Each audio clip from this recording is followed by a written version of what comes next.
Oh, come on, Squish, you can't stay mad at me forever. You have been gone almost an entire year. There was no note left, no explanation. What did you expect me to do? Just leave that tank empty while you were off on your holidays? You would at least be grateful for me keeping your bowl. You know, a little bit of gratitude goes a long way. As you may have figured out from the not so subtle hints I've been dropping throughout videos this year, yes, we're getting another hamster. I was about 5 seconds into having a Syrian again. I was like, I want a dwarf, actually. It's not that I don't love Lemonade, I absolutely adore her, but I have always had more of a preference for dwarf hamsters, hence why I've had so many dwarfs and so few Syrians. I think Lemonade is only our 5th Syrian. It's been a lot more I can't remember how many dwarfs. The favoritism is very obvious. And before anyone jumps in and says, why don't you get a Roborovski again? You haven't had one for years, or a Chinese hamster, you've only had one of those. Why don't you get more? I will tell you very good reasons for why I don't get more of those. I can't. Every single Roborovski and the one Chinese hamster that we owned when we were in Wales. Since coming back to Cyprus, I can't find this species anywhere. Maybe they are somewhere on the island. Perhaps there is some shop that I don't know about that has them, but I have never seen them. I've only been able to find winter whites and Campbells here, and both hybridized, of course.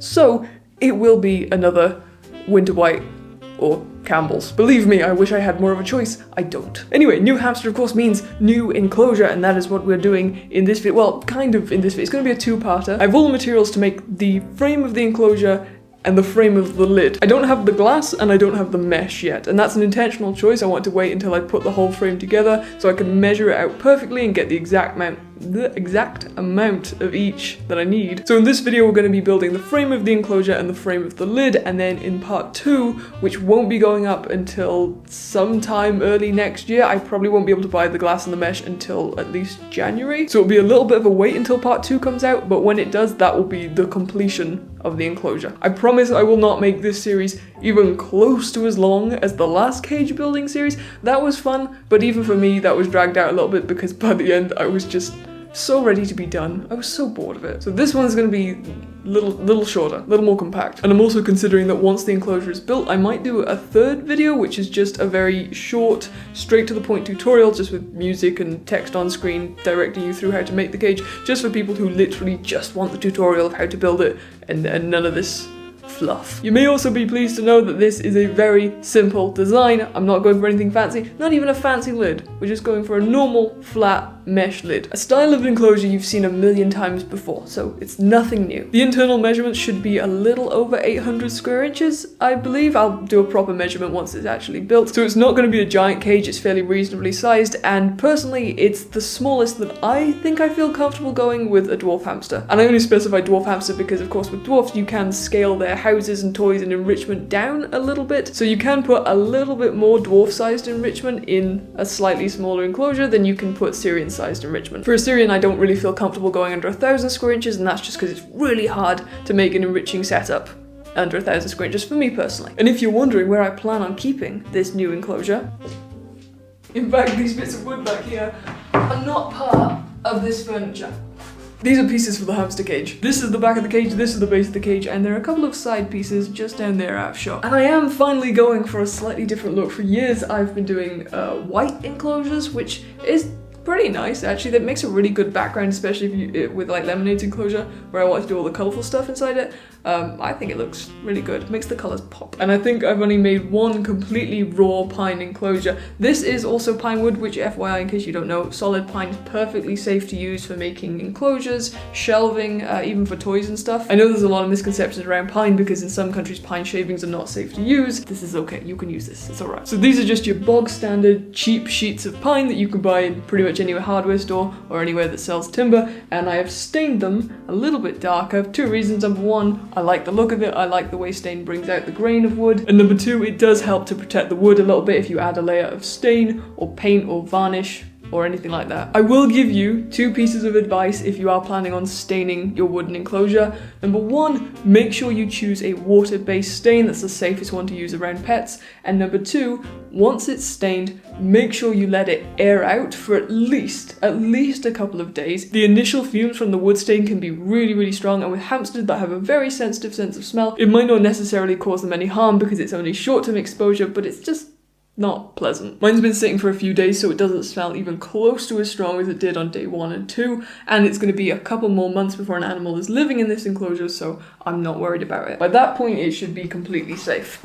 Little interruption in the middle of this video to remind you that my merch shop still exists, hamsterpie.com. Come along to get yourself some cute merch if you'd like to, and help support the channel along the way. And an extra special thank you to everyone who's been shopping there the last couple of months, because you are the reason this video is happening. I really do appreciate it, because it's allowed me to be able to get the supplies for this enclosure a little bit earlier than I was expecting to get them, which means I get to have another dwarf hamster a little bit sooner than I thought I would. So check out the merch store if you're interested, ignore it if you're not, and we'll get back to the video. So let's quickly talk about pilot holes. I've already drilled all the pilot holes into my wood.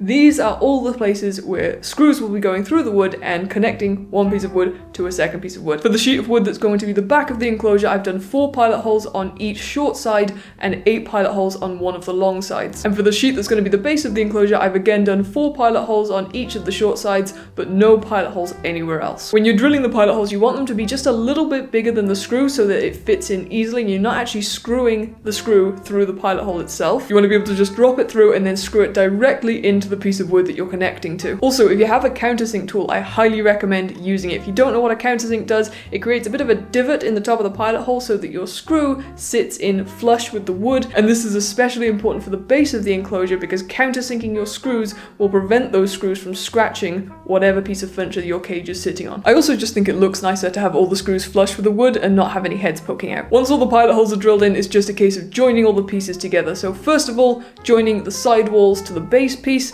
making sure that the screws are in nice and tight, everything's well secured.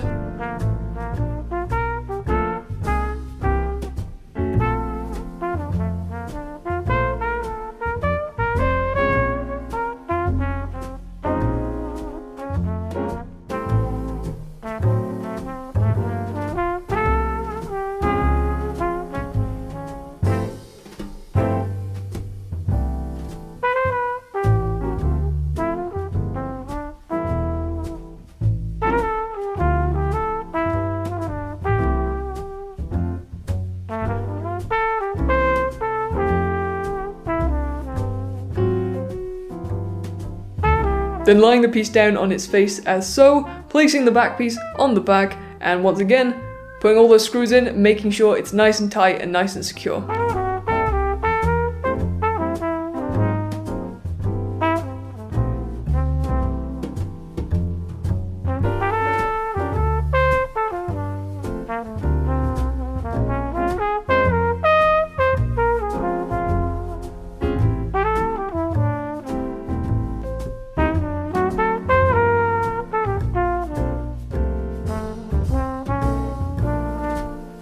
And aside from the glass, that is the base of the cage finished. So now let's move on to making the lid of this enclosure. Lids are very, very important. Please make lids for your cages for the safety of your pet. For making the frame of the lid, I have some birch wood strips. I have 2 pieces, which I've cut down to 150 centimeters, and then I have 3 pieces here, which I've cut to 36 centimeters. We're gonna have 2 pieces on either end and 1 support piece in the middle. And once again, before you start constructing the wood, you want to drill your pilot holes in. It's a really good idea. Stops you from splitting the wood, makes your life easier. 1 pilot hole in each end of the long wood strips and 1 in the middle. And countersink again if you have the tool.